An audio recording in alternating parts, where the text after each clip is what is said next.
Breaking news, pay scale অন্তর্বর্তী সরকারের নয়, এটা নির্বাচিত সরকারের কাজ, বললেন প্রধান উপদেষ্টা।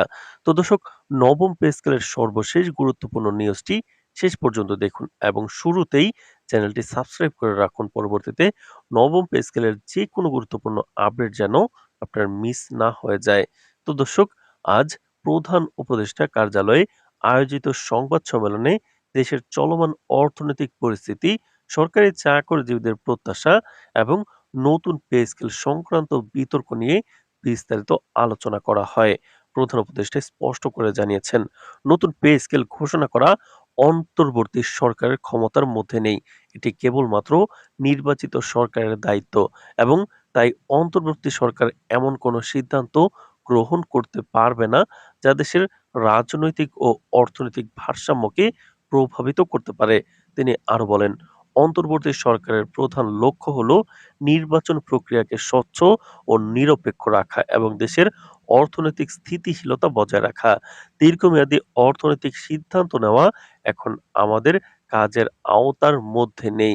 গত রোববার অর্থ উপদেষ্টা সালাউদ্দিন আহমেদের এক বক্তব্যে বুক ভেঙেছে কর্মকর্তা কর্মচারীদের।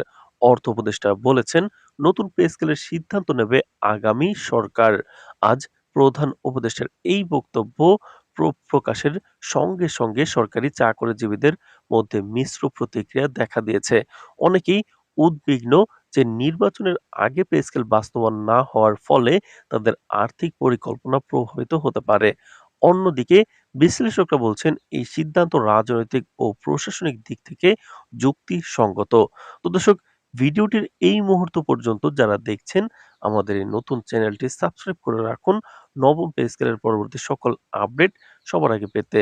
তো দর্শক, একজন অর্থনীতিবিদ মন্তব্য করেন, যদি অন্তর্বর্তী সরকার এই ধরনের বড় আর্থিক সিদ্ধান্ত নিত, তা ভবিষ্যতের নির্বাচিত সরকারের জন্য চাপ সৃষ্টি করতে পারত। প্রধান উপদেষ্টার বক্তব্য একটি পরিষ্কার বার্তা দেয় যে নির্বাচন শেষ হওয়া পর্যন্ত প্রশাসনিক স্থিতিশীলতা বজায় রাখা অত্যন্ত জরুরি। তিনি আরো উল্লেখ করেন, পে স্কেলের বিষয়ে চূড়ান্ত রিপোর্ট ইতিমধ্যেই পে কমিশনের মাধ্যমে জমা দেওয়া হয়েছে। তবে নির্বাচিত সরকারই সেই রিপোর্টের আলোকে চূড়ান্ত সিদ্ধান্ত নেবে। তিনি জানান, অর্থনৈতিক পরিস্থিতি, রাজস্ব ঘাটতি এবং নির্বাচনের প্রস্তুতি, এসব কারণেই অন্তর্বর্তী সরকার পে স্কেলের বাস্তবায়নের সিদ্ধান্ত নিতে পারছে না। প্রধান উপদেষ্টা বলেন, আমাদের দায়িত্ব দেশের স্থিতিশীলতা নিশ্চিত করা, যাতে কোনো গুরুত্বপূর্ণ আর্থিক বা প্রশাসনিক পদক্ষেপ ভবিষ্যতের সরকারের জন্য বা তাদের উপর অতিরিক্ত চাপ সৃষ্টি না করে। সরকারি চাকরিজীবী সংগঠনগুলো এই ঘোষণা নিয়ে উদ্বিগ্ন। তারা প্রধান উপদেষ্টার সঙ্গে বৈঠকের জন্য চাপ প্রয়োগের পরিকল্পনা করছে, যাতে অন্তত পে কমিশনের রিপোর্ট প্রকাশিত হয় এবং নির্বাচিত সরকার দ্রুত সিদ্ধান্ত নিতে পারে। তাদের দাবি, নির্বাচন পরবর্তী সময়ে দেরি হলে সরকারি কর্মচারীদের মধ্যে আরও হতাশা বৃদ্ধি পাবে। বিশেষ করে বর্তমান চলমান রাজনৈতিক উত্তেজনা এবং নির্বাচনের প্রস্তুতির মধ্যে সরকারি কর্মচারীদের আর্থিক নিরাপত্তা নিয়ে উদ্বিগ্ন বা উদ্বেগ স্বাভাবিক। তো দর্শক, নবম পে স্কেল এবং মহার্ঘ ভাতার পরবর্তী সকল গুরুত্বপূর্ণ আপডেট সবার আগে পেতে আমাদের চ্যানেলটি সাবস্ক্রাইব করে রাখুন। তো দর্শক, সব মিলিয়ে নতুন পে স্কেল নিয়ে দেশের প্রশাসনিক অঙ্গনে এই ঘোষণা নতুন আলোচনার সূচনা করেছে।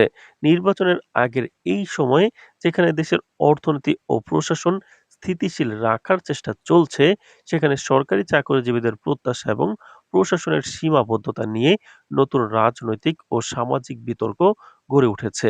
নির্বাচিত সরকার পদে আসার পরই চূড়ান্ত সিদ্ধান্ত কার্যকর হবে বলে আশা করা যাচ্ছে, কিন্তু এখনই সরকারি কর্মচারীদের মধ্যে অনিশ্চয়তা বিরাজ করছে, যা আগামী দিনে আরো বড় আন্দোলনের ডাকও দিতে পারে। তো দর্শক, নবম পে স্কেল এবং মহার্ঘ ভাতার সকল গুরুত্বপূর্ণ আপডেট সবার আগে পেতে আমাদের চ্যানেলটি সাবস্ক্রাইব করে রাখুন। আজ এ পর্যন্তই, ধন্যবাদ।